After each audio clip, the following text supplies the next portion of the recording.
Hello friends, इस video में आज मैं आप लोगों को पोएम स्ट्रेंज मीटिंग के बारे में बताऊंगी। स्ट्रेंज मीटिंग पोएम के पोएट है विल्फ्रेड ओवेन। ये पोएम हमें वार यानी कि युद्ध के साइकोलॉजिकल और इमोशनल इम्पैक्ट पर एक पावरफुल सेंसिटिविटी प्रदान करता है। ये पोएम हमें दो डेड सैनिकों के बीच हुई बातचीत को दर्शाते हैं जिसकी फर्स्ट वर्ल्ड वॉर में अपनी शत्रु पक्ष से लड़कर मृत्यु हुआ था और आफ्टर लाइफ यानी कि परलोक में मिले। अब चलिए इस पोएम के बारे में जानते हैं।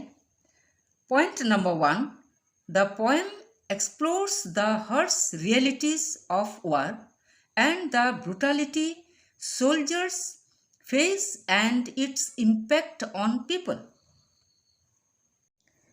ये पोएम वार यानी कि रणभूमि की कड़वी सच्चाई को ढूंढता है। ये पोएम पता करता है कि सैनिकों को क्रूरता का सामना कैसे करना पड़ता है और लोगों यानी कि सिविलियंस पर इसका प्रभाव क्या होता है। 2. In the poem, the two soldiers meet in a dark, gloomy place described as a profound, dull tunnel underworld and express the horrific experience they had on the battlefield। Poem में दो soldiers या सैनिक का मिलन होता है एक गंभीर नीरस सुरंग में। एक है स्पीकर और दूसरा है एनिमी सोल्जर और उन दोनों को बैटलफील्ड में जो भयंकर अनुभव हुआ उसे एक दूसरे को बताते हैं। Point 3, both the soldiers realise they are dead, shifting the narrative to explore the consequences of war beyond the physical world. दोनों सैनिकों को रियलाइज होता है कि दोनों डेड है और उन्होंने भौतिक क्षेत्र से परे वार का परिणामों को पता करने के लिए कथा को बदल दिया। Point 4, the hellish encounter becomes a place of peace contrasting the violence and chaos of the battlefield.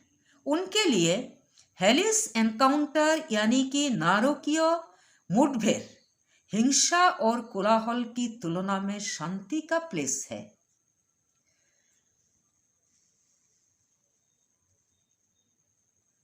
Point 5, despite being enemies in life the soldiers recognise their common humanity emphasising the dehumanising effects of war.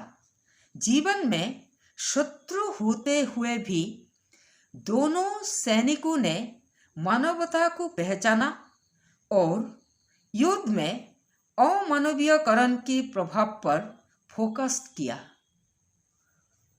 Point 6, war erases individual identity reducing soldiers to a common fate of suffering and death. युद्ध में सैनिकों को दुख और मृत्यु का सामना करना पड़ता है जो उनके सामान्य भाग्य को कम कर देता है और उनकी इंडिविजुअल आइडेंटिटी यानी कि व्यक्तिगत पहचान को मिटा देता है। Point 7, the dead soldiers express pity for those who are still alive, realising the ongoing suffering of those on the battlefield. Battlefield यानी कि रणभूमि पर चल रही पीड़ा को स्वीकार करते हुए उन मृत सैनिकों ने उन लोगों के प्रति दुख प्रकट किया जो अभी भी जीवित है। Point 8, the speaker seeks restoration for the violence and hatred of war, reflecting on the uselessness of conflict। Speaker संघर्षों की निरर्थकता पर चिंतन करते हुए हिंसा और युद्ध की आशंका से मुक्ति की तलाश करते हैं। Point 9. The poem explores the shattered dreams and ambition of the soldiers, agreeing the big impact of war on human potential. ये पोएम मानव क्षमता पर युद्ध के बड़े प्रभाव को मानते हुए सैनिकों की चूर चूर हो जाने वाले सपना और आकांक्षा को ढूंढता है। Point 10. The consequences of war make the soldiers warring in the afterlife. युद्ध के परिणाम सैनिकों को लौकिक से भी परे यानी कि अर्थली दुनिया से भी दूर पुनर्जन्म या परलोक में भी परेशान करता है। Point 11. The poem says about the loss of innocence, portraying the soldiers as victims of a larger destructive forces. Poem बेगुनाह सैनिकों के बारे में वर्णन करते हुए कहता है कि युद्ध में सैनिक विनाशकारी ताकतों का शिकार हो जाता है और वो विनाशकारी ताकतें हैं arms and ammunition. Point 12. Both the soldiers express their feelings of regret and disappointment for their roles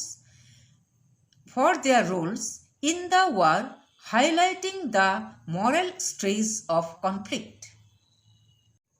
संघर्ष के नैतिक प्रभाव पर फोकस करते हुए दोनों सैनिकों ने युद्ध में उनकी भूमिका के लिए अफसोस और निराशा भरी भावना को व्यक्त करते हैं। Point 13.